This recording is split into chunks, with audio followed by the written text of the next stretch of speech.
What's up, sports fans? Here we go, lesson 505. Make sure you've checked out lessons 501, 502, 503, and 504 prior to this one. Otherwise, you might be a little bit lost. So here we are exploring growth and decay problems that involve areas of rectangles. As a reminder, the area of a rectangle is the total amount of space inside of a rectangle. So if we were to split this thing up into a bunch of tiny little boxes like this that are all 1 centimeter by 1 centimeter, the question is really just asking us how many of these little boxes do we have? And this one, the boxes are 1 mile by 1 mile, 1 inch by 1 inch. So that's what area questions are asking. You've done some area stuff in middle school. We haven't touched it much this year, so we're gonna do a little review here.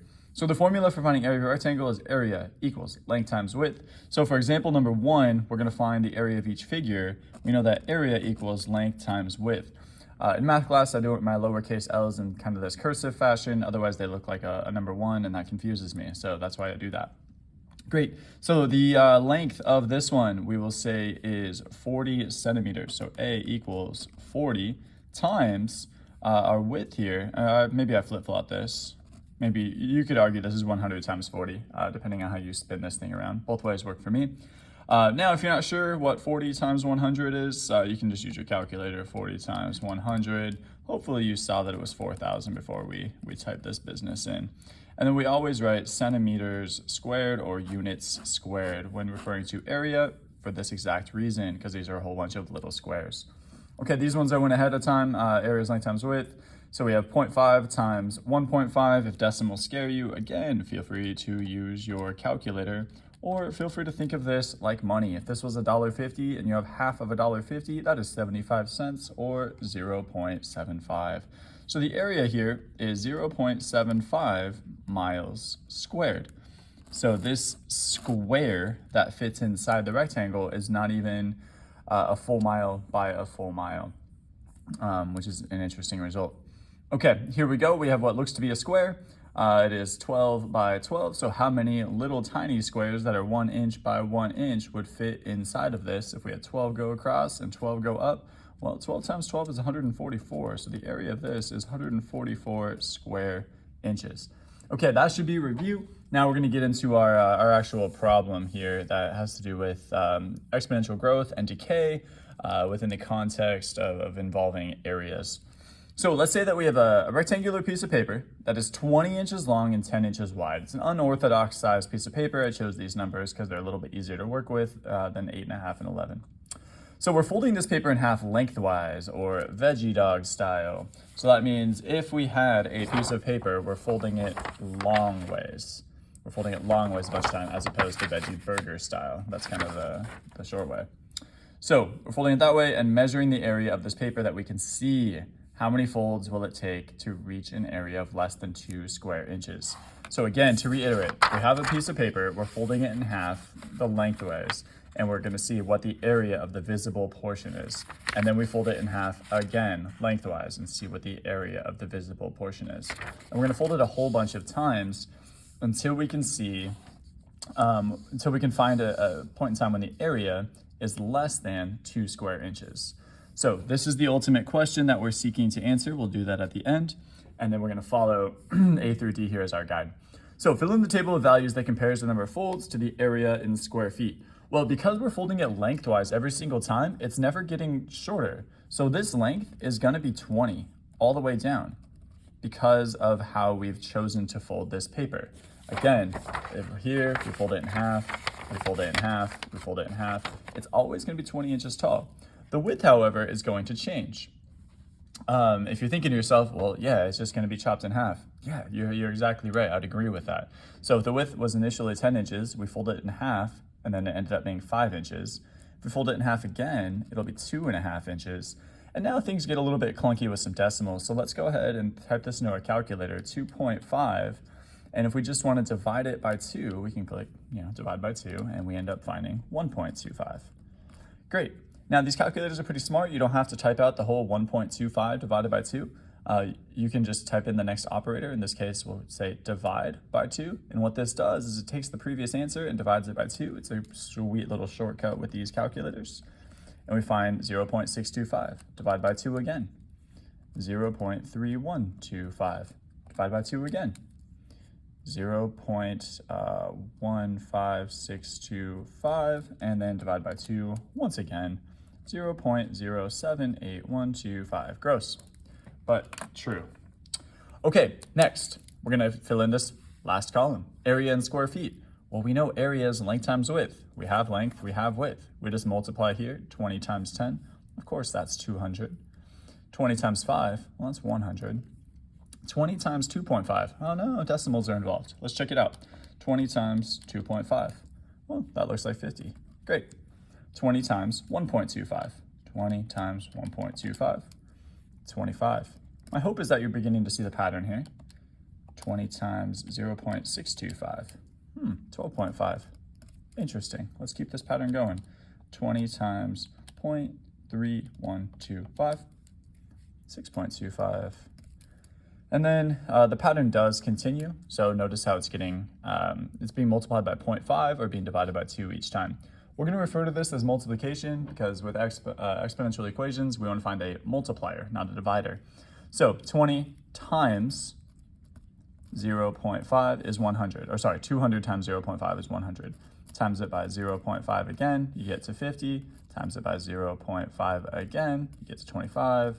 Half that is 12.5, half of that, 6.25.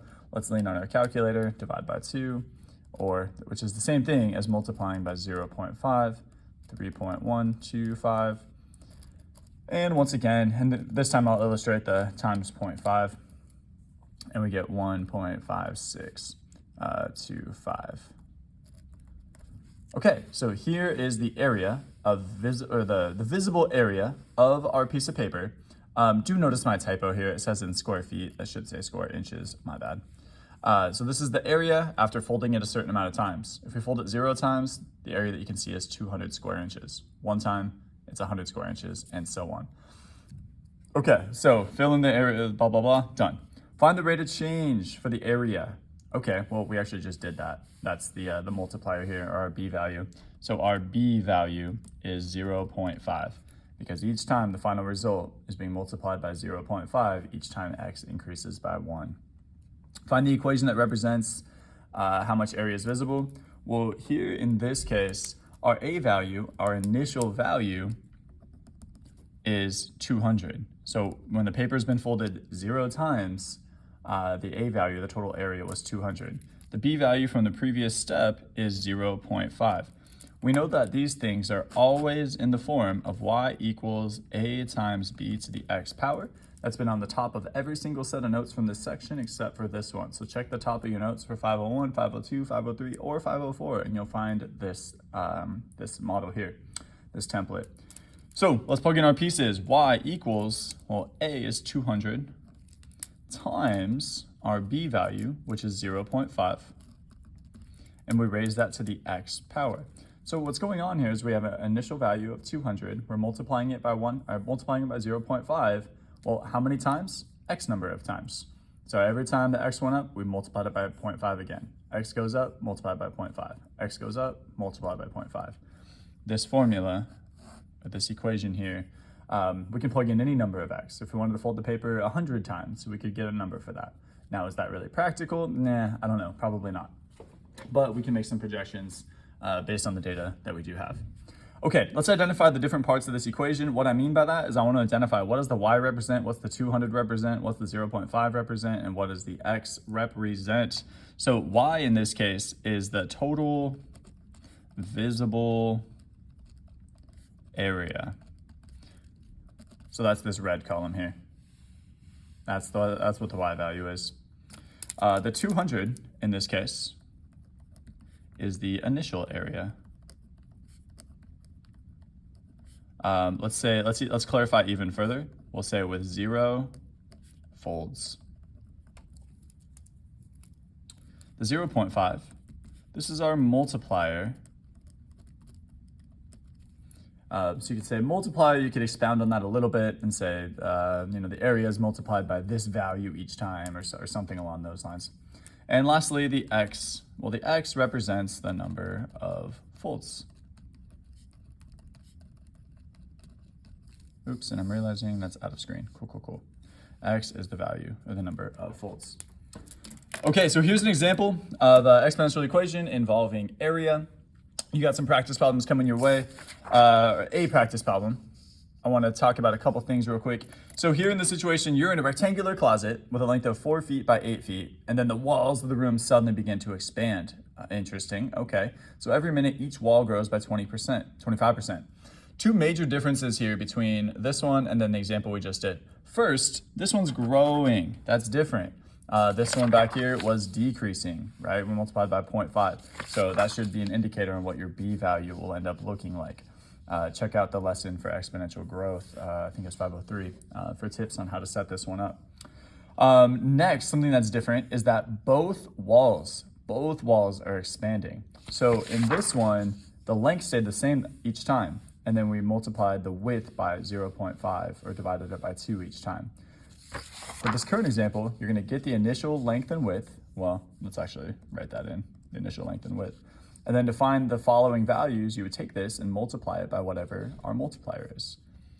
Recall 100% plus 25% equals 125%, which is 1.25 as a decimal. So we're gonna multiply 4 by 1.25. 4 times 1.25 to get 5. Multiply 8 by 1.25 to get to 10. Now these are nice, neat numbers. You're about to get gross decimals. The rest of these are gonna be decimals. And then you're gonna find the area of each as well for this column. In this case, 4 times 8 is 32. 5 times 10 is 50.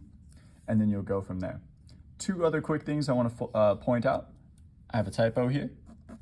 We're not worried about the number of folds, we're worried about the number of minutes. Lastly, this rate of change, finding the B value. Once you have all of these areas, again, these are gonna be whole numbers, nice and neat. These are gonna be some gross decimals, that's okay, they're still true. You're gonna take one value and divide it by the value immediately preceding it. As an example of that, you can look at 504, your practice problems, where I walked you through that exact step right here. We did our 17 divided by 12 to find 1.42 for our practice problem here. And the same process will work provided you have all the correct responses.